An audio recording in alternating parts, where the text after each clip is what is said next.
እምነት፣ ተስፋ፣ ፍቅር ሶስቱ ጸንተው ይኖራሉ። ከሁሉም ግን የሚበልጠው ፍቅር ነው ይላል። ፍቅር ካለ የመነኮሳት መመኪያ፣ የሰማዕታት አክሊል፣ የነቢያት ትንቢት፣ የሐዋርያት ስብከት የእኛ መደገፊያ ምርኩዛችን እናታችን ቅድስተ ቅዱሳን ድንግል ማርያም አለች። ስለዚህ ባክህን ወደ መስቀሉ ተጠጋ። ከመስቀሉ አጠገብ ሁን እንደ ማርያም መግደላዊት። ከመስቀሉ አጠገብ ሁን እንደ ድንግል ማርያም። ከመስቀሉ አጠገብ ሁን እንደ ሐዋርያት። ተጠጉ ወደ መስቀሉ። ይህ ዓለም ባዶ ነው። ይህ ዓለም ከንቱ ነው። ይህ ዓለም የመከራ ኑሮ ነው። የመቅሰፍት ኑሮ ነው። የስቃይ ኑሮ ነው። ደስታ የሌለበት ኑሮ ነው። እዚህ ግን ደስታ አለ። እዚህ ሰላም አለ። እዚህ በረከት አለ። እዚህ ቦታ ላይ ድንግል ማርያም አለች። እዚህ ቦታ ላይ ኢየሱስ ክርስቶስ አለ። እግዚአብሔር ሆይ ማረኝ ማለት አለ።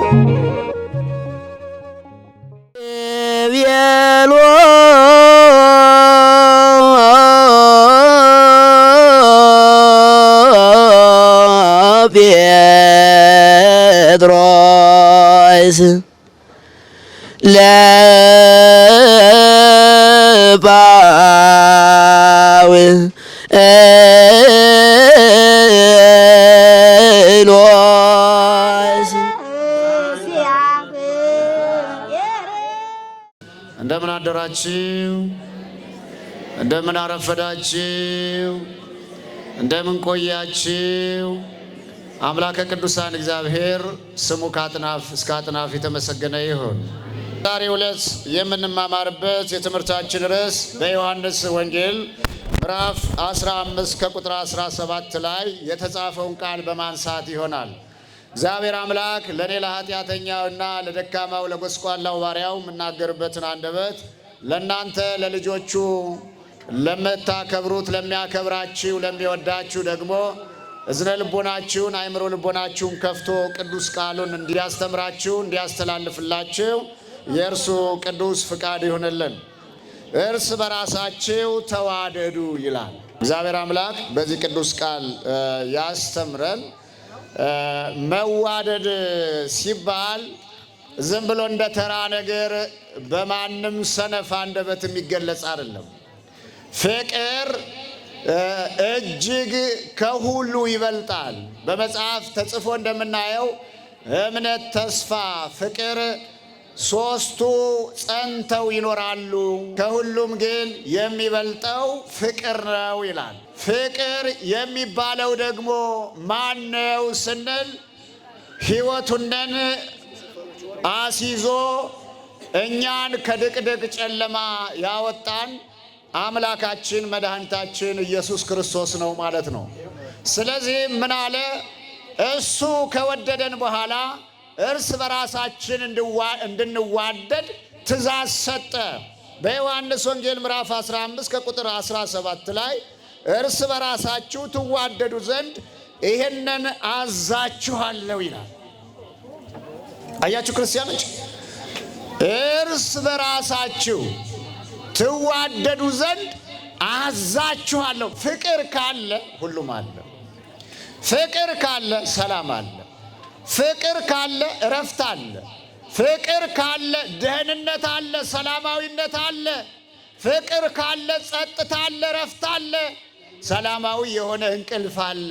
ፍቅር ካለ ሀብት አለ፣ ጸጋ አለ።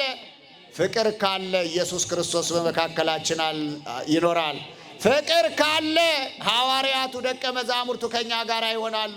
ፍቅር ካለ የመነኮሳት መመኪያ፣ የሰማዕታት አክሊል፣ የነቢያት ትንቢት፣ የሐዋርያት ስብከት የእኛ መደገፊያ ምርኩዛችን እናታችን ቅድስተ ቅዱሳን ድንግል ማርያም አለች፣ ትኖራለች። ፍቅር የሌለበት ሕይወት ባዶ ነው። ፍቅር የሌለበት ሕይወት ውሃ የሌለው እንስራ ማለት ነው። ፍቅር የሌለበት ሕይወት ድቅድቅ ጨለማ ማለት ነው። ድቅድቅ ጨለማ ምንድን ነው? ድቅድቅ ጨለማ። ፍቅር ከሌለህ ሰላም አይሰማህም። ፍቅር ከሌለህ አእምሮህ ይታወካል። በሌሊት ትታወካለህ፣ በቀን ትታወካለህ። የምትበላው አይስማማህ፣ የምትጠጣው አይስማማህ። እረፍት ታጣለህ፣ እንቅልፍ ታጣለህ። ጣራውን ስትቆጥር ታድራለህ። ፍቅር ከሌለ ጉስቁልና፣ መከራና ፈተና፣ ስቃይና ንዴት፣ ምሬት ይመጣል። ፍቅር ካለስ እስኪ ንገሩኝ፣ ፍቅር ካለስ በቤት ውስጥ ሳቅና ደስታ ዲልቃ ነው፣ ሰላም ነው፣ ደስታ ነው። የእግዚአብሔርን ስም እየጠራን የምንኖረው ህይወት ነው። ስለዚህ አምላከ ቅዱሳን እግዚአብሔር ፍቅርንና ጸጋን ኃይልና በረከትን ለሁላችን ያድለን። እርስ በራሳችሁ እንድትዋደዱ አዛችኋለሁ አለ። እንግዲህ አምላካችን መድኃኒታችን ኢየሱስ ክርስቶስ እኔ እንደወደድኳችሁ እርስ በራሳችሁ እንድትዋደዱ አዲስ ትእዛዝ እሰጣችኋለሁ አለ። አዲስ ትእዛዝ ሰጥቻችኋለሁ። በዮሐንስ ወንጌል ምዕራፍ 13 ላይ ከቁጥር 34 ተጽፎ የምናገኘው ቃል አያችሁ። እኔ እንደወደድኳችሁ። ማን እንደወደደን? እኔ እንደወደድኳችሁ። እንዴት ነው የወደደን? እስኪ ንገሩኝ። እንዴት ወደደን? ሰው ሰውን ሲወደው ጥቅምን ፈልጎ ነው። ሰው ሰውን ሲወደው ምን ፈልጎ ነው? ጥቅም ፈልጎ ነው። እዛ ሰው ላይ የሚያገኘው ነገር አለ ማለት ነው። የተለያዩ ውዴታዎች አሉ። የተለያዩ የፍቅር መግለጫ የፍቅር መገለጫዎች አሉ። የሁለት ልዩነት ያላቸው ጥንዶች ፍቅር አለ። የሁለት በጾታ የተለያዩ የሆኑ የሰው ልጆች ፍቅር አለ። ምን ስለሚያገኝ ነው? ለምሳሌ የኔ ፍቅር ቢላት ወይም የኔ ማር ቢላት የፈለገውን ነገር ቢናገር እናቴ ነሽ እህቴ ነሽ ቢላት ከዛች ይሄንን ፍቅር የሚናገርላት ሴት ምን ስለሚያገኝ ነው? እስኪ ንገሩኝ። ምን ስለሚያገኝ ነው? የተለያዩ ነገሮችን ያገኛል። የመጀመሪያው አምሳያውን ስለምትሰጠው ነው። ምኑን ስለምትሰጠው ነው? አምሳያውን የአብራኩን ክፋይ ስለምትሰጠው ነው። እንዲያው ምንድነው ያለው በመጽሐፍ ጌታችን ኢየሱስ ክርስቶስ ሚስቱን የሰው ልጅ እመቤቴ እናቴ ብሎ እንዲጠራት ያዛል። ለምንድነው ሲባል የአብራኩን ክፋይ እሱን የመሰለ ወንድ ልጅ ሴት ልጅ ስለምትሰጠው ነው። ሌላው ፍላጎቱን ስለምትሞላለት ነው። አንደኛው የስጋ ፍላጎት ነው። ተመልከቱ፣ የስጋ ፍላጎት ነው። ሌላኛው በነፍስ በኩል ያለ የነፍስ ፍላጎት አለ። እሱ ምንድነው? ስለ እሱ ትማልዳለች፣ ስለ እሱ ትጸልያለች፣ ስለ እሱ እግዚአብሔርን ትማጸናለች። አያችሁ፣ የነፍስ ፍላጎቱን ትሞላለታለች ማለት ነው። ከእግዚአብሔር ለምና ህይወቱ የተስተካከለ እንዲሆን ታደርጋለች ማለት ነው። ሌላው የስጋ ፍላጎት የምንለው ነገር ምንድነው ሲባል ቁርሱን በደንብ ሰርታ ታበላዋለች። እንዲያውም አንዳንድ ሰዎች ምን ይላሉ? ተረት ይሆን ቀልድ ይሆን ምን ይሆን ባላቅም ወንድ ልጅ ሆዱን ይወዳል ይላሉ። ሆዱን ምን ይላል? ትቀልዳላችሁ እንዴ? እና ካልበላን ይቻላል? ካልበላን ይቻላል ወይ? እስኪ ጦሙን እያደረ ሚስቱን አቅፎ የሚያደርሰው ካለ ይምጣና ፊት ለፊት እኔ ጀግና ነኝ ሳልበላ ሳልጠጣ ሚስቴን አቅፌ አድራለሁ ይበለኝ እስኪ። ሆዱን ይወዳል የሚባል ነገር ይሄ ቀልድ ነው፣ ተረት ነው። ስለዚህ በጧት ገንፎ ልታገነፋለት ትችላለች፣ ወይ ደግሞ ያው እንደምታውቁት ሀገራችን በርበሬ ያለ ፍርፍር ልታፈረፍርለት ትችላለች። ያለዛ ደግሞ መጠን ያለ የተወደደ ምግብ ልትመግበው ትችላለች። ከዛ እንደ በጋ በሬ ገለባ እንደጠገበ በሬ ውሃውን ሲጠጣ ስራውን ሲሰራ ይውላል ማለት ነው። ማንን እያመሰገነ? ሚስቱን እየባረከ እግዚአብሔርን እያመሰገነ። ሚስቱን የሚባርከው ሆዱ እስኪሞላ ስላበላችሁ ነው። እግዚአብሔርን የሚያመሰግነው ለምንድን ነው? እሷን የመሰለ ሴት ስለሰጠው ነው። እርስ በርሳችሁ ትዋደዱ ዘንድ አዛችኋለሁ። ወደ ወንዶቹ ስንመለስ ወንዶቹ በሕፃንነታቸው ብይ ሲጫወቱ ያድጋሉ። ቁማር ሲጫወቱ ያድጋሉ። ለወላጆቻቸው የማይታዘዙ ይሆናሉ። በቤት ውስጥ ፊልም እያዩ ጸጉራቸውን ይጠመዝዛሉ። ጸጉሩን የሚጠመዝዝ ልጅ የለም? አይታችሁ አታውቁም? እንደዚህ ያደርጋል፣ ይፈትላል፣ እጁን እንደዚህ ያደርጋል። ምን ሆነ ነው ብላችሁ ብትጠይቁት ዚስ ማይ ስታይል ይላቸዋል። ወይም ደግሞ ይሄ ስታይሌ ነው፣ በቃ ስታይሌ ልምድ ሆኖብኝ ስታይሌ ነው ይላቸዋል። የስታይል ምስጢሩ ምንድን ነው ብትለው አይገባውም፣ አያውቅም። ግን የሰይጣን ምስጢር አለው በዚህ ሰውዬ ላይ። ምን እያረከው ነው ብላችሁ ጠይቁት ዲያብሎስን። ምን እያረከው ነው? ለወላጆቹ እንዳይታዘዝ አደርገዋለሁ። እንደ ጠማማ እንጨት ሕይወቱን አጣምለታለሁ። ወንጌል እንዳያርቀው አደርጋለሁ። የወላጅ ምክር እንዳያርቀው አደርጋለሁ። መንግስትን እንዳይታዘዝ፣ ለመንግስት እንዳይሰራ፣ ሀገርን እንዳይጠብቅ፣ ለወገን መመኪያ እንዳይሆን ጠማማ አደርገዋለሁ ይላል። ማን ነው ንገሩኝ? ማን ነው ነዛ የሚለው? ዲያብሎስ። ለምንድን ነው ጸጉሩን እንዲጠመዝዝ ያደረከው ብትለው ማለት ነው። ከዛ ይሄ ሰው ጸጉሩን የሚጠመዝዘውን ሰው ጠይቁት። ጅል ነው፣ የማስታወስ ችሎታ የለው። ግን ምን አለው? ፓትረል አለው። ምን አለው? ማስትሬት አለው፣ ዲግሪ አለው፣ ዲፕሎማ አለው፣ የእውቀት ጣራ ላይ ያለው። የሆነ ነገር ጠይቁት። ቅድም ነግሬያቸዋለሁ። ወደ ማሽን ነው የሚገባው። ቆይ ይሄን ረስቼዋለሁ እስኪ ቆይ ይልና ኮምፒውተሩን ሳብ ያደርጋል ወይ ሞባይሉን ሳብ ያደርጋል። እውቀቱ ቁስ ላይ ነው የተቀመጠው ማለት ነው። ምን ላይ ነው የተቀመጠው? እናንተ መከራችሁን አይታችሁ ያስተማራችሁ ትምህርቱ ቁስ ላይ ነው ያለው፣ አይምሮ ላይ የለም። ለምን? አይምሮውን አጋንንት ነጥቆታል። ፉዞ ነው፣ አጋንንት ነጥቆታል። ሲፈልግ ሲጋራ ያጨሳል፣ ያለዛ ጫት ይቅማል፣ ያለዛ ደግሞ አሽሽ የሚባል እሱን ነገር ያደርጋል። ትዳር ጠይቁት፣ አግባ በሉት፣ አያገባም። የግል ወሲብ ነው የሚያውቀው።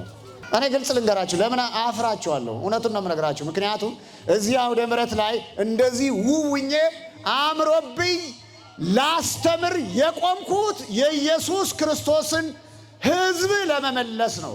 ስለዚህ ባክህን ወደ መስቀሉ ተጠጋ፣ ከመስቀሉ አጠገብ ሁን እንደ ማርያም መግደላዊት፣ ከመስቀሉ አጠገብ ሁን እንደ ድንግል ማርያም፣ ከመስቀሉ አጠገብ ሁን እንደ ሐዋርያት። ተጠጉ ወደ መስቀሉ።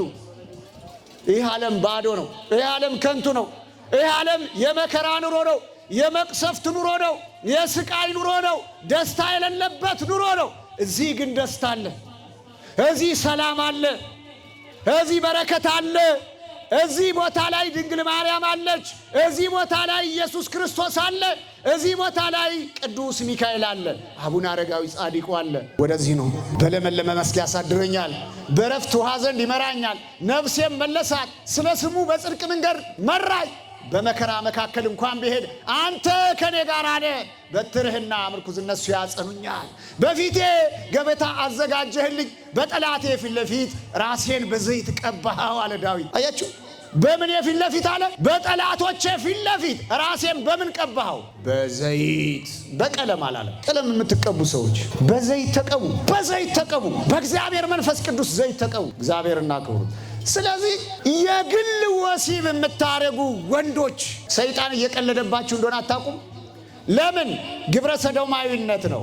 ዘር እንዳትተኩ ስለሚፈልግ ነው። ዘር አምሳያችሁን እንዳትወልዱ ስለፈለገ ነው። ክርስቲያን እንዳትወልዱ ስለፈለገ ነው። ዲያቆን እንዳትወልዱ፣ ቄስ እንዳትወልዱ፣ መነኩሴ እንዳትወልዱ፣ ተምሮ አድጎ ሀገር የሚጠብቅ ንጉሥ መንግስት እንዳትወልዱ፣ ጳጳስ እንዳትወልዱ ስለፈለገ የግል ወሲብ ፍለጋ በየሽንት ቤቱ፣ በየጫካው፣ በየሻውር ቤቱ፣ በየመዋኛ ገንዳው። አባ ምን ላርግ? ትናንትናም እንደዚህ ራሴን በራሴ አረካው በግል ወሲብ፣ ዛሬም እንደዚህ ልተው ብል አልቻልኩም። ልጄ እባክህ ስገድ። ልሰግድ ስል ጉልበቴን ያመኛል። ጸሎት አርግ። ስጸልይ አይኔን ያቃጥለኛል። ጸበል ጠጣ። ስጠጣ ሆዴን ይቆርጠኛል። እምነት ተቀባ። እምነቱ እሳት ሆኖ ይፈጀኛል። ለምንድን ነው እንደዛ የሚሉት? አብሮ ተወለደ። ታውቃላችሁ? አብሮ ተወለደ። በምናቸው? በደም በአጥንታቸው፣ በአይምሮ በልቦናቸው ላይ ተቀመጠ መንፈሱ። ይህን ታምናላችሁ? ግን ይህን ታውቃላችሁ? ግን አብዛኛውና አያውቁም እኮ ይህን ህብረተሰቡ ማለት ነው። አጋንንት ይወለዳል ሲባል አጋንንት አይሆንም፣ አይወለድም፣ የመዳቀል ወይም ደግሞ ጾታ የላቸውም ይላል። ሞኝህን ፈልግ። አጋንንት የመጀመሪያው በአየር ላይ ነው ያለው። እሱ ማን ይባላል? የአየር አጋንንት ይባላል። ሁለተኛው በየብስ ላይ ነው ያለው፣ በመሬት ከሰው ጋር እናንተ የምታፈሉትን ቡና የሚያሸት ሰንደላችሁን የሚያሸት። ለምንድን ነው ታዲያ ዕጣን የምታጨሱት? ለማን ብላችሁ ነው? ለመድኃኒዓለም ነው ዕጣን የምታጨሱት? ሞኞች ናችሁ እንዴ? እንዴት ክርስቲያን የዚህን ያህል ልብ ያጣል? ዕጣኑን ለምን አጨሽው? እስኪ ንገሪኝ። ለምንድን ነው ያጨሽው? ለድንግል ማርያም ልጅ ለኢየሱስ ክርስቶስ እግዚአብሔር እንዲከብርበት ነው ያጨሽው። አንቺን አይምሮሽን ደፍኖሻል፣ ቢነገርሽም አሰሚኝ። ሰንደሉን ለምንድን ነው ያጨሽው? ንገሪ። ለምንድን ነው? ለድንግል ማርያም ለመድኃኒዓለም ክርስቶስ እንዲከብርበት አቡነ አረጋዊ ደስ እንዲላቸው ነው? ንገሩኝ እስኪ። ነው? ሞኝሽን ፈልጊ። በራስሽ ሕይወት ላይ ትቀልጃለሽ። ዕጣን የሚያሸት አጋንንት አለ። እናንተም ታዛዦቹ ናችሁ። የአባቴ እናቴ ቆሌ ብላችሁ ታጨሱታላችሁ። ሕይወትሽን እንደ ድንጋይ ክምር ቆልሎ ያስቀምጠዋል፣ እንዳይሰራ ያደርገዋል። ተመልከቱ።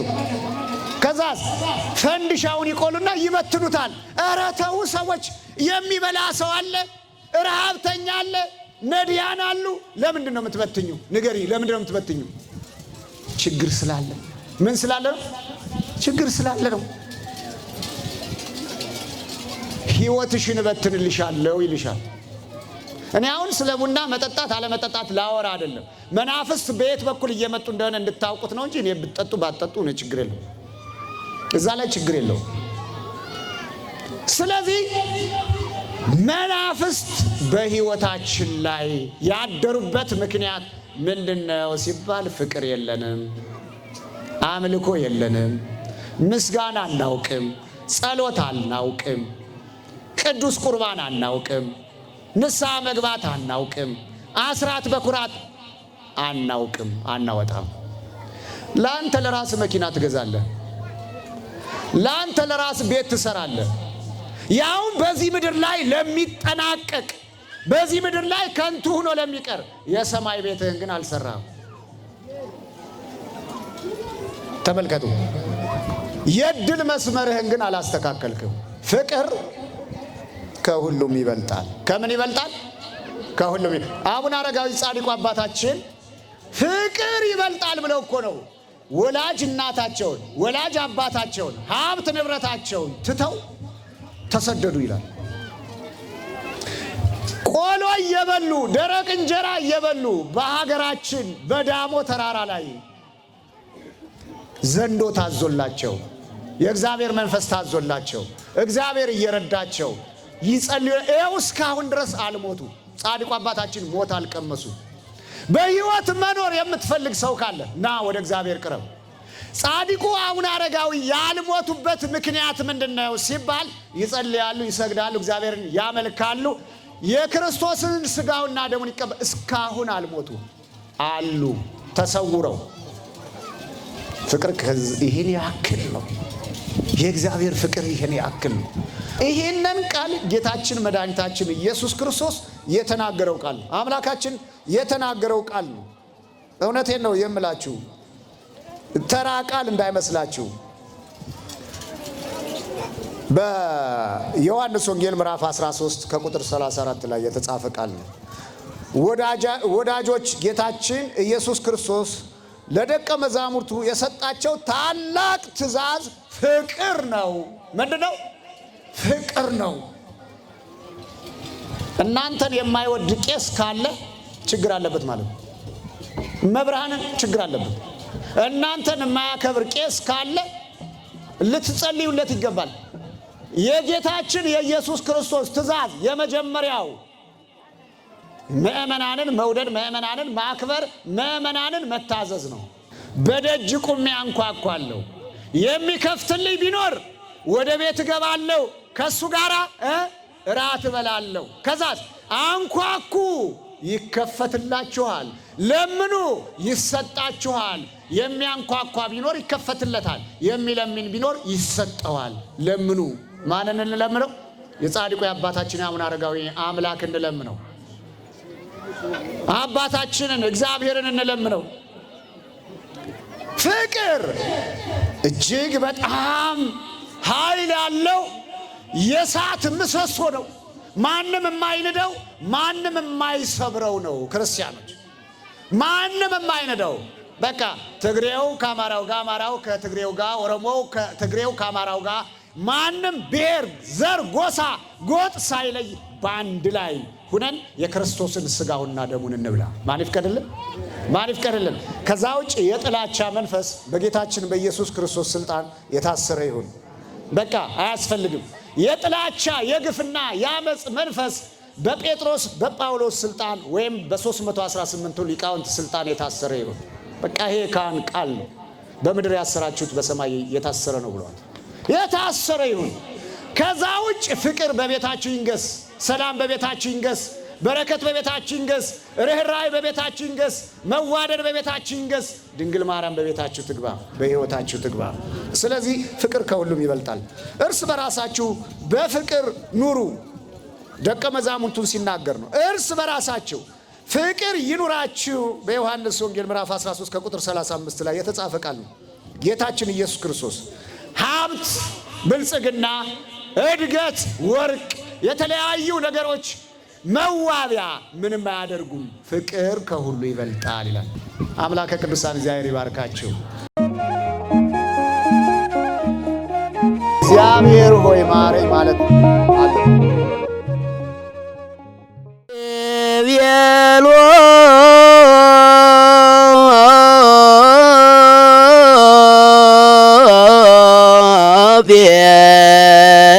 ጴጥሮስ